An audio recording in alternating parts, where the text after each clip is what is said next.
Capítulo 4. Lágrimas e separação. 5 dias haviam transcorrido desde o encontro de Versos com seu filho e o soldado. Omar e Corvino carregavam vivas em suas mentes as promessas feitas pelo velho Patrício. Naquele triste e inesquecível início de tarde, o legionário cumpriria com sua parte no acordo. Para tanto, preparava-se para o rapto e a execução da inocente criança, dirigindo-se para a residência de Marcelos, que junto com Tarquínios passaria todo o dia fora em trabalhos de inspeção. Os dois amigos só retornariam ao anoitecer. Em uma sala reservada que permitia o acesso ao belo jardim, Helena dedicava-se aos cuidados que a pequenina lhe exigia nas tarefas de mãe. Sem que ninguém percebesse, Corvino adentrou a residência e entregou a Sara um sonífero poderoso. A serva, seguindo fielmente as ordens de Versos, depositou-o no refresco que Helena tomava às tardes. Levando a bandeja ornamentada com um arranjo de flores, serviu-lhe, mantendo a naturalidade naquela situação hedionda. Após alguns instantes, a Patrícia caiu adormecida sobre o divã, enquanto a menina brincava ingenuamente, sem perceber o que acontecia. No momento propício, Corvino, na espreita, proferiu a ordem para Omar entrar. Venha, tudo está pronto. Leve a menina daqui. Deixei um cavalo preparado na estrada logo abaixo. O soldado, sem piedade, pegou-a em seus braços e, selando-lhe os lábios pequeninos, fixou um olhar frio em Corvino e disse: Farei o resto. Estou acostumado a executar homens. Esta morte será mais uma em minha história. Espero que não cometas nenhum erro. Se falharmos, meu pai acabará conosco. Não te preocupes, tudo sairá como Versos planejou. Executarei a menina. Lembre-se, precisamos fazer tudo parecer um roubo. Avaliando o recinto, prosseguiu. O que poderíamos levar de valor? Nesse instante, Corvino olhou para o pescoço de Helena e arrancou-lhe violentamente o cordão com o medalhão contendo a inscrição da família Varro, sem perceber que Cássia, entre as vestes, carregava uma joia igual. Entregou-a para o soldado e disse: Quem sabe isto poderá nos auxiliar, leve contigo. Enquanto Omar saía da sala rudemente, levando nos braços a pequena, Corvino derramava vinho nos cabelos de Helena para parecer que ela havia se embriagado. Depois, com o auxílio de Sara, ele saiu rapidamente daquela residência, apagando as marcas de sua passagem e deixando para trás uma impiedosa e sombria bruma de mentiras, egoísmo e vaidade. Já à noite alta, encerradas as atividades, os dois patrícios, ao chegarem em casa, depararam-se com a serva Judite, que chorava aflita e desesperadamente. Senhor, senhor, uma tragédia! A vossa filhinha desapareceu. Logo que percebemos o ocorrido, mandamos vários servos à vossa procura, mas não vos foi possível encontrar. O que dizes? Minha filha desapareceu? Onde está minha esposa? Completamente arrebatado pelo desespero que invadia sua alma, Tarquínios correu em busca de notícias. Encontrou Helena sentada no divã, atordoada, alheia a todos os acontecimentos. Imediatamente colocou-se em frente dela e, segurando-a pelos braços, disse quase alucinado: O que aconteceu? Onde está minha filha? Pelos deuses, o que dizes? Aproximando-se da esposa, ele sentiu o cheiro do vinho e, completamente dominado pela cólera, acusou-a severamente, sem sequer inteirar-se das ocorrências. Estás embriagada, então é isto que fazes na minha ausência? Esqueceste os teus deveres de mãe? Como por estar enganado tanto tempo? És uma farsante, fui traído por uma pessoa de quem jamais havia de desconfiar. Acalma-te, disse Marcelos com o intuito de serenar a situação. Este cenário parece-me estranho. Aconteceu por aqui algo que me leva a crer que estamos sendo vítimas de impiedosos facínoras. Apreensivo, Tarquínio segurou os braços do amigo e disse: És um homem influente na região e possuis poder suficiente no exército. Busque auxílio dos centuriões em atividade nessas paragens. Procurem por todas as cidades, vilarejos, aldeias, casas, templos, tudo. Percorram toda a Palestina, se isso for necessário. Ofereço uma boa recompensa para quem fornecer alguma notícia sobre minha filha. Não devemos ser pessimistas, mas será muito difícil essa tarefa. Para assegurar-me de que nada sairá do nosso controle, eu mesmo acompanharei as buscas. Também estarei contigo. Quero acompanhar todos os passos desse sofrido trabalho. Não gostaria que te expusesses diante desses facínoras. Não me importo comigo, tampouco com a minha posição. Afinal, qual o pai que, ao ver um filho em sofrimento, não moveria o universo para salvá-lo?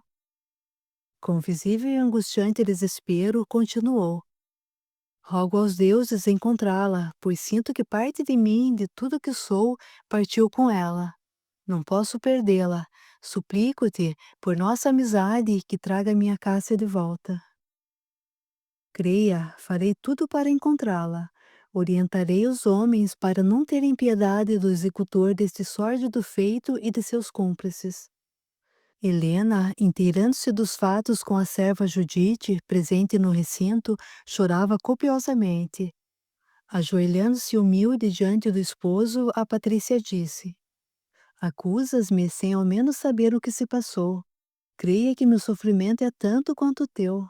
Não me declaro inocente, mas, acredite, fomos vítimas de algum verdugo.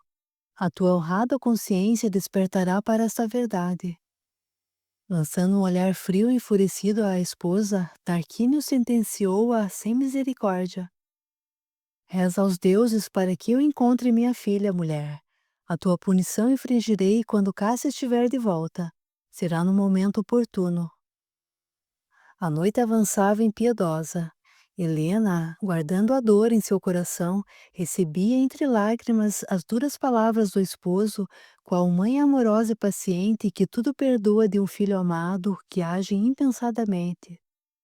As estrelas eram as companheiras dos amigos que partiam para a organização das legiões em busca da pequenina, enquanto o triste aroma da intemperança invadia os corações daqueles filhos de Deus. Ao sair da residência com a criança, Omar seguiu a estrada rumo ao norte. Sem razão aparente, caminhou muito mais que o planejado. Enfim, parando o cavalo em um local de pouco movimento, desceu sustentando Cássia em seus braços, segurando um punhal pronto para vazar a pequenina garganta, porém hesitou. Olhando profundamente para os olhos meigos e angelicais da menina, começou a ser envolvido por uma inexplicável covardia, sentimento que jamais havia experimentado. Demonstrando grande nervosismo e inquietação, disse: Não posso. Matei homens de todos os tipos, mas uma força estranha me impossibilita essa execução. Não posso. O que farei? Buscando encontrar uma solução, articulando palavras soltas no ar, iniciou a organização de novo plano. Vou deixá-la exposta aqui.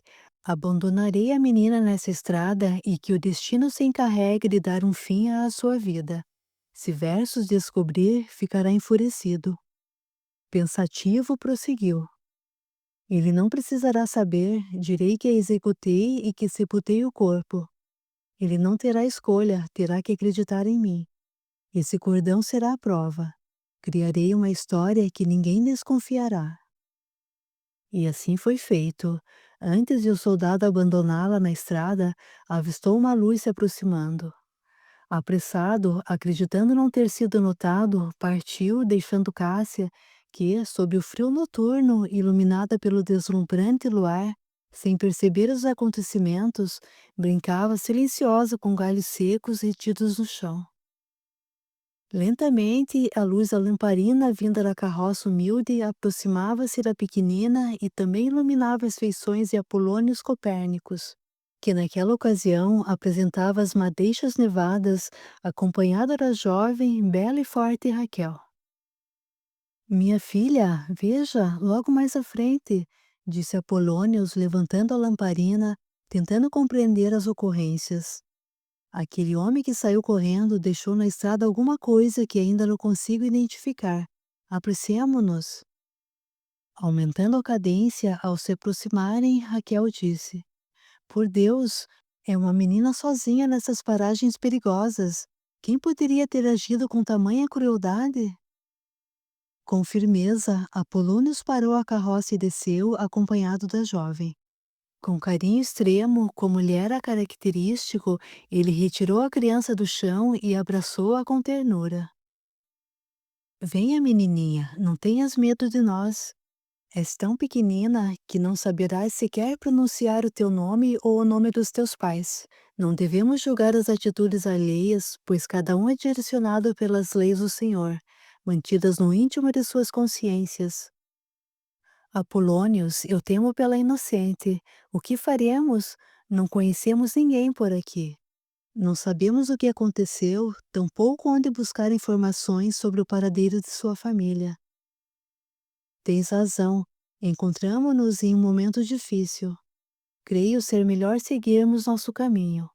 Tão breve chegarmos em Cafarnaum, junto a Galenos, Natanael e Ruth, saberemos o que fazer. Então, Raquel, acariciando a cabeça da criança como quem segura entre as mãos um pássaro mirrado e frágil, disse: Cuidaremos de ti, não importa quem sejas. Um dia fui agraciada pela bondade desse coração que te sustenta agora. Sei que Apolônios jamais se abandonaria, assim como não me abandonou no momento de minha maior agonia. Enquanto falava, secou uma lágrima tímida e prosseguiu. Devemos buscar uma estalagem para pernoitar. A noite está fria. Caminhemos, do contrário, todos adoeceremos e, ao certo, ela deve estar faminta. Minha filha, agora vejo que, apesar da oposição de Galenos, que temia por nós, nossa viagem a Jerusalém para abastecer o comércio não foi por acaso. Sinto que nosso Deus, de maneira muito especial, propiciou-nos esse encontro. Desconheço o que o Senhor nos reserva. Enquanto isto, cuidaremos dela com amor. Acomodaram-se na carroça e, com candura, Raquel recebia em seus braços a pequenina, demonstrando verdadeiro amor maternal, enquanto, ao som do trote do cavalo e dos mistérios da noite, os viajantes perdiam-se entre as brumas noturnas, deixando para trás uma estrada trilhada pela impiedade e pelo egoísmo. Os dias avançaram, obedecendo à marcha natural do tempo. Na manhã seguinte à chegada de Apolônios em Cafarnaum, na residência de Galenos, a presença da pequena Cássia iluminava, de uma maneira muito especial, os corações de todos. Aos primeiros raios do sol, eles se preparavam para os trabalhos do dia, quando Natanael e sua esposa chegaram. Após rápidas saudações a Ruth, Natanael disse: Esta menina chegou até aqui de uma forma muito diferente. Pelos traços, parece-me romana. Já pensaram o que irão fazer com ela? Por mim, ela ficaria conosco, disse Raquel, demonstrando intenso carinho. Recordo-me de Ruth quando aqui cheguei e repetirei as mesmas palavras desta minha mãezinha de coração. Sou forte e juntos poderemos cuidar da pequenina com amor. O mesmo amor que recebi de vossos corações incondicionalmente. No passado, diante de Raquel, hesitei, disse Galenos. Temendo o futuro, queria entregá-la às mãos dos facínoras. O tempo fez com que a amasse como uma filha adorada. Se tivesse ouvido o medo, hoje nossa amada não estaria conosco. Não consigo explicar a razão, mas essa inocente criança também tocou-me a alma. Amá-la foi, de pronto, matéria muito fácil. Acredito que Deus não age por acaso. Com breve sorriso nos lábios, prosseguiu. A velhice nos permite pensar com o coração. Por que não ficamos com ela? Sei que vou morrer em breve, mas vossos corações são fortes, e de onde eu estiver, estarei vos ajudando nesta empreitada. Todos se surpreenderam com aquela frase, pois ele sempre se mantinha reservado, atento a tudo, visando a preservar sua família. Apolônios, com respeito diante do ancião, disse: Tens razão, amá-la não requer esforço. Muitas crianças são expostas, ligadas ao abandono, e afirmo que será muito difícil descobrirmos o paradeiro da família dessa inocente. Pensativo, prosseguiu: A situação de agora não é a mesma do dia em que encontramos nossa Raquel, que foi vítima da ganância dos homens, e para nossa sorte, não havia ninguém que pudesse ficar com ela. Se a entregássemos aos romanos, de certo seria vendida como escrava. Estamos diante de uma criança perdida e sem conseguir explicar. Confesso que sinto dentro de minha alma a agonia de outros corações que estão em desespero por causa dela. Rogo ao Senhor que nos guie os passos com sua luz celestial, mas não podemos abandoná-la. Ficaremos com ela, de quem cuidaremos com dedicação e carinho. Ora, ora, disse Ruth com bondade, não te preocupes, ela terá duas mães e será por nós muito amada. Neste ínterim, Raquel entregou a pequena a Ruth e foi na direção de Apolônios. Ontem, quando lhe retirava as vestes úmidas, encontrei este cordão. A jovem entregou a joia ao grego, que, examinando-a cuidadosamente, disse: Seja o que for, é melhor guardar. Quando a pequenina estiver mais crescida, eu a devolverei. Quem sabe um dia isso possa lhe ser útil. Emocionado, esboçou um sorriso e concluiu: Agora sigam para o comércio e, por enquanto, não digam nada a ninguém. Entregarei uma encomenda de óleo e mais tarde os encontrarei lá. Enquanto isso, todos, unidos por sinceros vínculos de amor e esperança, encaminhavam-se para a lida que se iniciaria, levando a fé viva em suas almas. O vilarejo estava agitado. Conforme as ordens de Tarquínios, os soldados procuravam por toda a Palestina e já haviam chegado a Cafarnaum. Com seus cavalos, seguiam apressados. O povo conspurcava os objetivos dos legionários e acreditava que aquilo nada mais seria do que um ato em benefício do escuso comércio de escravos. Em virtude das buscas à filha de Tarquínios, falatórios e boatos corriam às ruas, dizendo que os romanos perseguiam as crianças para contribuir com aqueles hediondos feitos. A procura continuava incessantemente. Desde o desaparecimento da filha, Tarquínios demonstrava profunda consternação, permanecendo incansável e destemido nas tentativas de encontrar a pequenina e vencer uma luta que aparentemente não lhe traria a vitória. Marcelos mobilizou todos os soldados e destacava líderes para essa busca. Entretanto, eles a interpretavam como mais um caso de criança desaparecida pelo comércio de escravos. Soldados, mal orientados por suas lideranças diretas, agiam impiedosamente, invadindo as residências, distribuindo medo e agonia. Em nome de Tarquínios Lídios Varro, apresenteis todas as meninas menores de 1 ano. Caso omitais as informações ou não colaboreis, vossos filhos serão levados para a escravidão.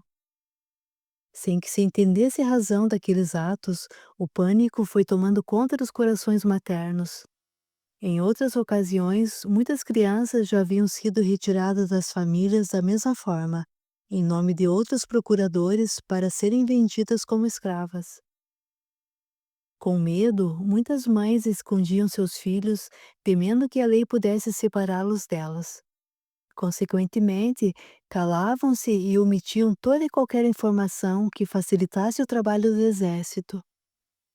Entre esses falatórios, Apolônios, aturdido pela preocupação sobre os rumores de escravidão que também um dia havia experimentado, tentava ter informações dos reais motivos daquela situação, seguindo pelas ruas estreitas, mergulhado em profundas lembranças.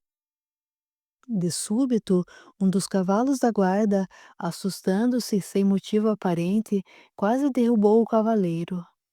Enfurecido pela exaustiva tarefa que cumpria sem descanso, o soldado, alucinadamente, sem querer saber o que havia acontecido, atribuiu a culpa do acidente a Apolônios, que naquele instante encontrava-se próximo. O legionário furioso bateu com a base da lança na testa de Apolônios, que, não suportando o golpe, caiu ajoelhado, tentando conter o sangue do ferimento e quebrando a ânfora de óleo que trazia nas mãos.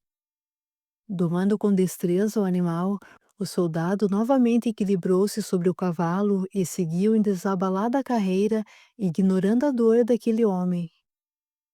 Instantes depois, ainda atordoado e tentando refazer-se do golpe, Apolônio seguiu o caminho para encontrar seus amigos, de acordo com o combinado. Adentrando lentamente o pequeno comércio, deparou-se com Galenos, que, ao vê-lo, foi imediatamente perguntando: Por Deus, o que aconteceu contigo? Até quando viveremos sob o jugo desta impiedade? Nesse íntere, Natanael, Ruth e Raquel aproximaram-se. Com alguma dificuldade, Apolônios relatou brevemente as últimas ocorrências e concluiu. Grande agitação acerca o povoado. São muitos os comentários no vilarejo. Dizem que, em nome do imperador, um homem chamado Tarquínios ordenou que as crianças menores de 1 ano de vida sejam levadas ao cativeiro. O cavalo de um legionário assustou-se e quase levou-o ao chão. Então o soldado, julgando-me culpado, desferiu o golpe que me feriu a face. Com um olhar complacente, disse: Que o Senhor tenha piedade de todos nós, que os nossos corações saibam perdoar a insanidade temporária que ainda habita nas almas e que não tenhamos rancor ou julgamentos em nossas almas. Diante desses fatos, acredito que não devemos expor essa criança, disse Natanael.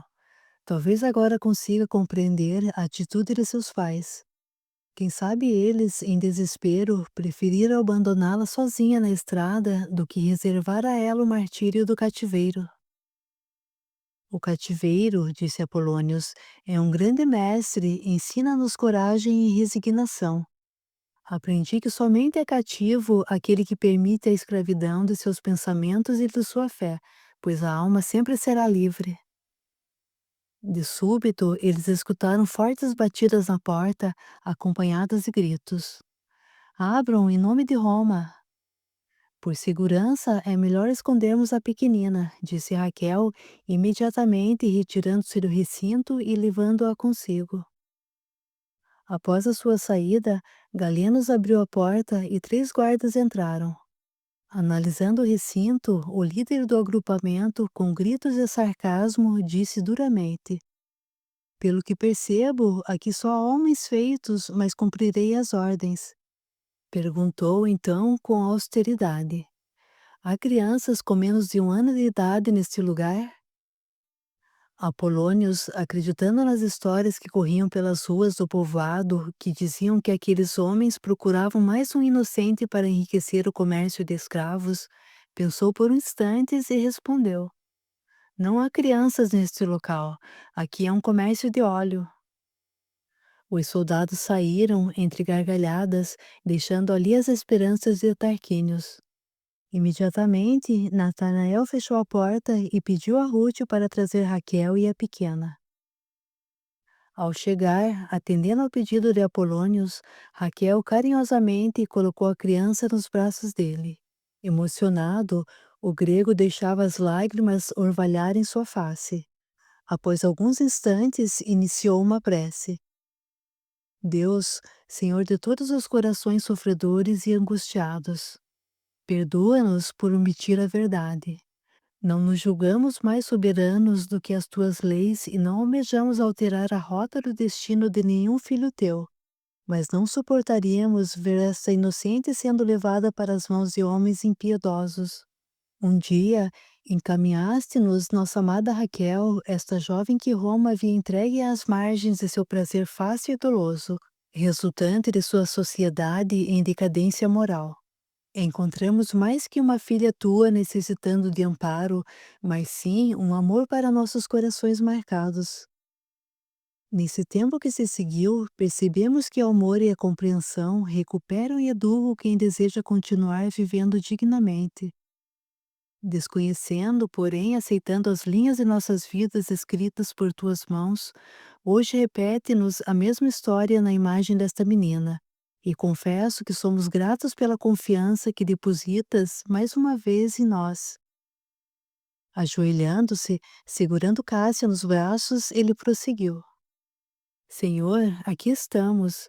Se modificamos o destino de alguém, prometemos que, de agora em diante, seremos seus pais e, com amor e dedicação, cuidaremos dessa vossa filha para que um dia ela retorne aos teus braços, transformada em uma mulher livre das lágrimas sofridas da separação. E, erguendo-a em direção aos demais, concluiu: Senhor, em teu nome a chamaremos Esther. Rogamos a ti que abençoes esta vida que se inicia. O ambiente era perfumado pela emoção.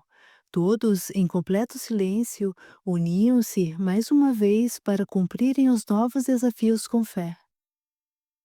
O tempo correu impiedosamente, com grande agitação e sofrimento, desde o sumiço de Cássia, entre esperanças e buscas exaustivas em todos os vilarejos da região. Naquele entardecer, na biblioteca da residência de Marcelos, ele informava ao amigo os insucessos da procura quando Sara adentrou, dizendo com extrema ironia: Senhores, Versos e um soldado chamado Omar estão aguardando no salão principal. Dizem que trazem notícias da menina. O que será que esse mísero faz aqui? Disse Marcelos, visivelmente incomodado com a indesejada visita. Apressemo-nos, disse Tarquinius. Será a primeira notícia que teremos de minha filha e dela não poderei prescindir. Assim, eles se encaminharam para o salão onde Helena, consternada e abatida, encontrava-se. Após breves saudações, Versos, encenando, anunciou: É com muito pesar que trazemos notícias sobre tua filha. Onde está ela? Perguntou Tarquinius, demonstrando inquietação.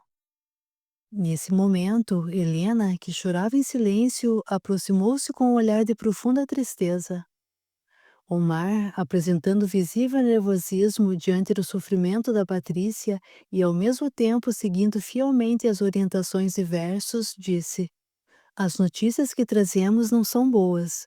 Nas proximidades aqui, encontrei uma criança com as mesmas características de tua filha, aparentemente vitimada por verdugos, tendo sofrido grande violência. Dois homens, que não pude identificar, correram quando me aproximei. Infelizmente já estava morta. Com suores marcando-lhe a feição, ele prosseguiu a encenação. Por todas essas paragens corre a notícia do rapto de tua filhinha. Logo deduzi que poderia ser aquela inocente. Diante de tão cruel cenário, tentei encontrar uma maneira de trazer-te os restos mortais para que pudesses ter certeza de que se tratava dela, mas não foi possível. Sepultei o corpinho ulcerado, porque, se fosse de fato tua menininha, acredite, não suportarias deparar-te com o que vi. Decidi poupar-te a triste e sofrida visão. Como sabes que é minha filha? Perguntou Tarquinius abatido. Os marginais, quando fugiram, deixaram cair essa joia. Ela deve ter sido furtada no momento do rapto da criança. Sempre querendo te auxiliar, por causa das ocorrências que fustigam esse solar, levei o medalhão a Versos e com muito empenho analisamos as inscrições. Inferimos que pertence à tua família. Dissimulando, entregou a joia a Tarquinius e prosseguiu. Ei-la para identificação. Helena, chorando convulsionada, colocou a mão no próprio pescoço. Algo lhe dizia que aquele cordão lhe pertencia e que havia sido vítima de facínoras que se apresentavam como mansos confrades. Percebendo a farsa, gritou: Não, estão mentindo. Minha filha está viva, ela está viva. Versos, percebendo a delicadeza do momento, cuja verdade e atitude daquela mulher poderia expor, agiu com astúcia e despediu-se, simulando sentidas condolências. Após aqueles homens se retirarem, Tarquínio se manteve em silêncio. Marcelos, partilhando-lhe a dor, disse: Sei que o momento é difícil e triste, mas não sei explicar. Não consigo acreditar plenamente em Versos. Tudo isto me parece algum golpe. Como crer nele? Repousando a destra sobre o ombro do amigo, continuou: Para tua proteção, quero que estabeleças tua residência neste solar. Ficaremos unidos até o fim. Compartilho desse sentimento, mas, diante desta prova, não posso ignorar a morte de minha filha. Havia somente duas joias iguais com as quais presenteei Helena e Cássia antes de partirmos de Roma. Não permitindo-se derramar sequer uma lágrima, prosseguiu: Olvidarei que um dia fui agraciado pela felicidade de sustentar em meus braços um grande amor de minha vida. Fui traído por alguém que julgava amar, minha esposa. De hoje em diante, precisarei encontrar uma razão para continuar vivendo. Será no trabalho que encontrarei inspiração. Se minha filha foi sentenciada por algum facínora que acreditava que iria me calar ou me banir dessa região, estava errado em seus planos. Agradeço-te a oferta desse solar. Permanecerei aqui e prometo que ensinarei o que é justiça a estes homens alucinados pelo egoísmo cristalizado no poder. Por misericórdia, escuta-me, disse Helena entre soluços. Somos vítimas de teus oponentes políticos. Não permita que essa ocorrência turve o coração do homem honrado e digno que um dia conheci. Os deuses não nos puniram com essa difícil sentença sem uma razão justa. Imploro tua compaixão. Marcelos mantinha-se em silêncio. Ouvindo as palavras da esposa, Tarquínio se viu envolvido por uma ira incontrolável e cego por uma dor que lhe consumia a alma. Então aproximou-se dela e, com um olhar frio, atirou-lhe a joia que segurava.